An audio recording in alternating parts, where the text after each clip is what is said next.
Hello there, Seraphim17 once again, introducing you to my Modern Warfare 3 Veteran Difficulty video walkthrough. This is down the rabbit hole, and we are in the final act of the game, Act 3.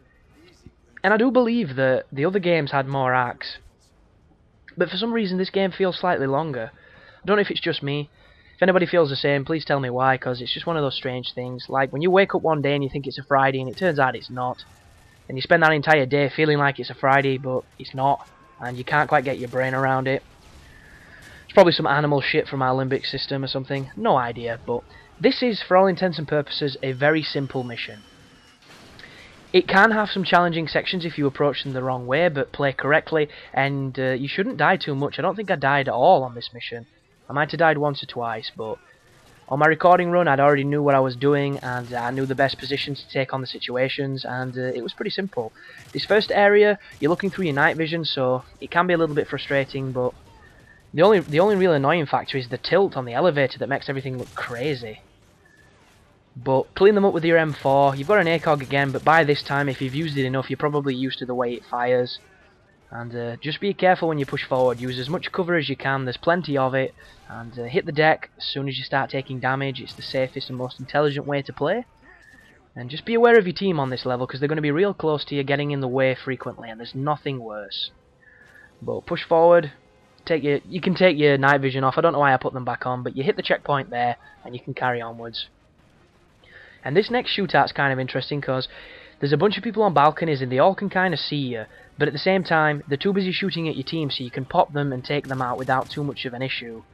And as long as you play this intelligently, you shouldn't get hit by the rocket launcher guys who are on the balcony. If you take them out first, it generally remedies the situation. And just keep inching your way up this little incline, using cover, popping dudes.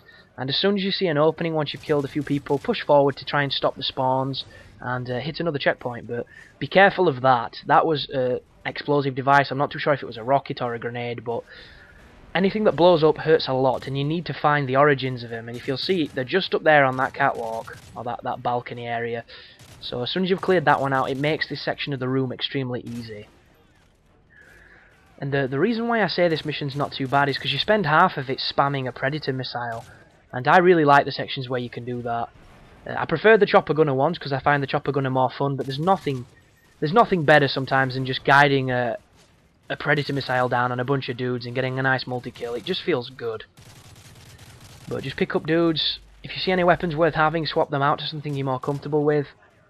This is, it's not too long, this level, but it does have a little bit of length. There's a especially interesting section towards the end where it all goes slow motion, and I don't think you can die. It's just trying to make a climactic statement, which I didn't really understand, but once again, I don't work for Infinity Ward, so I wasn't there saying this is kind of out of place. But just watch your sides, watch everywhere. Bear in mind you have to follow quite a lot on this level, as you have on most of the levels, because your team seem to just love trying to trip those invisible tripwires for you and making all these scripted events happen as designed. And this next room is kind of challenging. And if you look at that circular saw on the ground, it's not the best model you've ever seen, and it's not too hard to model something like that. Oh, and on this section here, if you let your team go ahead of you, that way they won't steal any of the cover, and they won't run into your back and stop you from being able to backtrack, and they'll actually be an interesting distraction for the enemies, and it can work in your favour. Don't rely on them to save your ass though, because they're not very useful when it comes to actually killing people. They're just really good actors, and fantastic at pretending to do that. But I like to use this office building on the left here and just pep people with my M4. Just keep moving, keep a small target, keep peppering dudes, watch out for the grenades. There's not too much of a grenade spam through this game, but occasionally they can get a little bit happy with them. And I'm still under the impression that this game just does not have the flair or the polish that Modern Warfare 2 did, and it makes me wonder how many people left Infinity Ward, because apparently when, I think it's Zampella and that other guy, both the creative director of the multiplayer and the creative director of the game, when they left because of the lawsuit with Activision, a bunch of people went with them. It was kind of like dominoes. This room there, if you let your team go in, they will kill the two people on the stairs. If you rush this room, then people on the stairs will kill you really quickly. Do not do it. It's a waste of time. You have to have reflexes like a cat. And unfortunately, I don't, and my reflexes are pretty damn good, and I got shit on every time I tried that. So just let your team do it, they'll clear it up, and it's just an easier way of getting through that doorway.